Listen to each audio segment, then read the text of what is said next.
Final night of week 2 ended in Cleveland. For our primetime game, that's where we start. First play, Joe Francis. Bang! Down the sideline, he's gone. And still unclaimed, Lamont Rutledge II was balling tonight. 7-3 after the Cleveland field goal. Once is nice, twice is ridiculous. Rutledge touchdown, 14-3 Florida. Did I mention we still play with 14-6? Cleveland matching touchdowns with field goals early, but then Jaden Swift, it's shifty. Down the Florida sideline, has a first down to the 25-yard line. 4th and goal. Cleveland goes for it. Hands it off to the fullback for the score. 14-13. Field goal to start the third quarter. A 1, a 2, a 3. Shout out to the Tootsie Pop Owl. Makes it 16-14 Cleveland. Now Florida getting it going. Down the field, Sauce K. Dragged down by the hair, perhaps. Field goal gives Florida back the lead. 17-16. Tight one in prime time. Play fake. Francis. A third time? Mark Anthony? Yeah! Into the red zone. Joe Francis had a rough game in week 1, completed less than 50% of his passes, but he was on target tonight. That one to Sauce K, and then K in the red zone, complaining about red zone opportunities. Not in this one. Touchdown Florida, 24-16. Cleveland on the ropes, 5:40 to go. In the no huddle, Isaac Covert, the quarterback, trying to make something happen. Caught down the sideline. At the 11, Cash Carter, touchdown. 24-22, need the 2-point conversion to tie. Doesn't work, but the defense gets the ball back. And late, Isaac Covert gets enough protection, just enough protection, to complete a miracle down to the 10. Game winner good. Cleveland on a walk-off field goal, 25-24 over Florida. Motor City in their home opener, hosting Montana. Early on, Motor City had the offense humming. They scored 38 on the road in a win over Tennessee in week 1. Jack Brown, the quarterback, finds James Walters. Even if the pass isn't on target, he brings it in. Walters on target that time and brings it in anyway. 7-0 Motor City. They tack on a field goal, 10-0 early in the second. Late in the second quarter, Montana fires back, makes it 10-3. Defense gets a stop. 2 plays later, Brandon Kelly finds a familiar name, Kay Marion. You know her, and now the Mustang fans know her, especially in that end zone. 10-10 tie.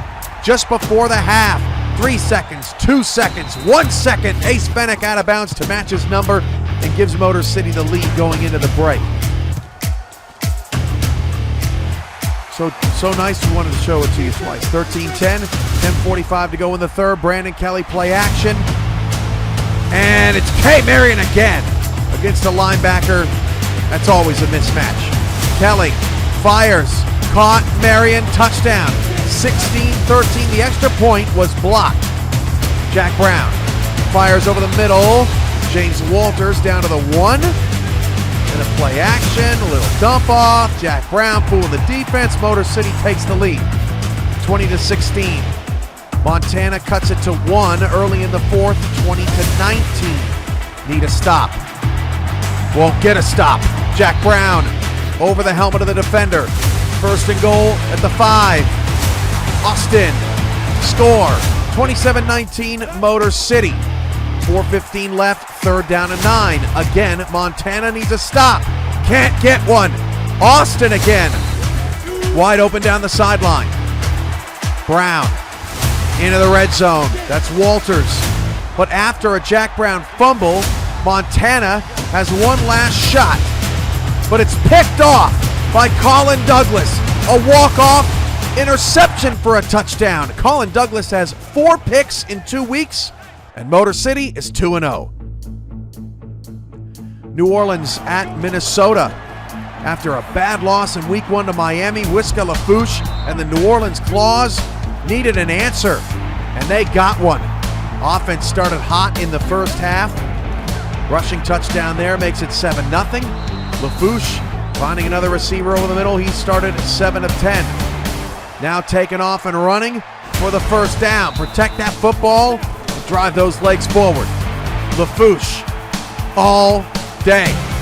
All kinds of room. Just waltzes into the end zone. 14-0. Just before the end of the first half.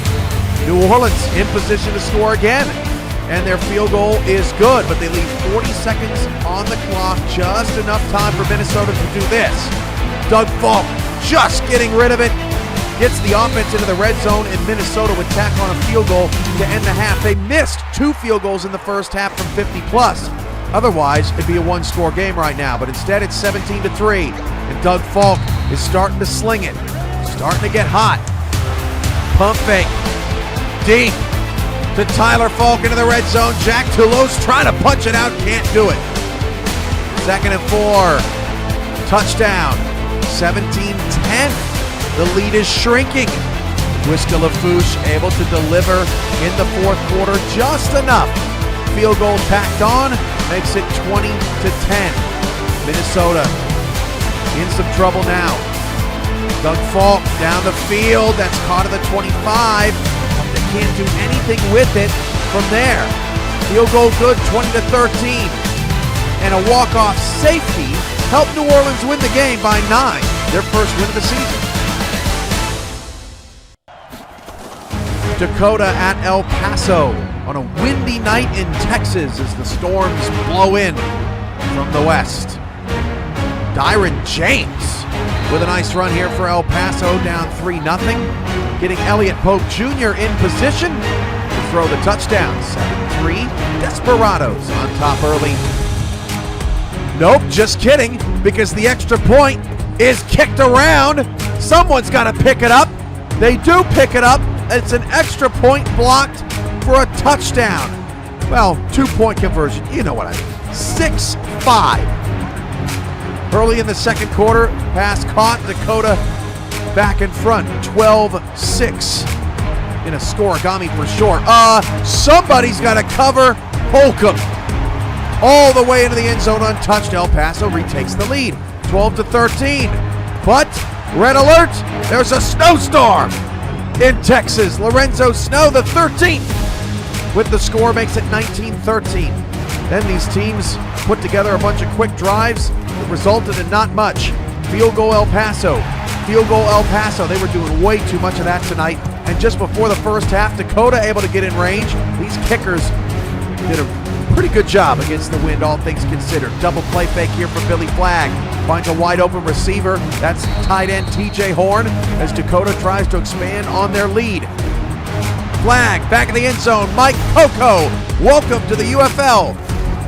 1 touchdown in his first game. Another field goal for El Paso. Just too much of this in their first 2 games of the season against Dallas and Dakota. Snow is loose again. Lorenzo Snow, 184 yards on the game. Ties a UFL record, 36-22 Dakota. Then, 2nd and goal, Elliott Pope Jr. picked off. Dakota, 99 yards, a UFL record. The Rhinos win the game 43-22, improved to 2-0. That was 8 minutes in UFL heaven, and we'll see you for week 3. Ta-ta.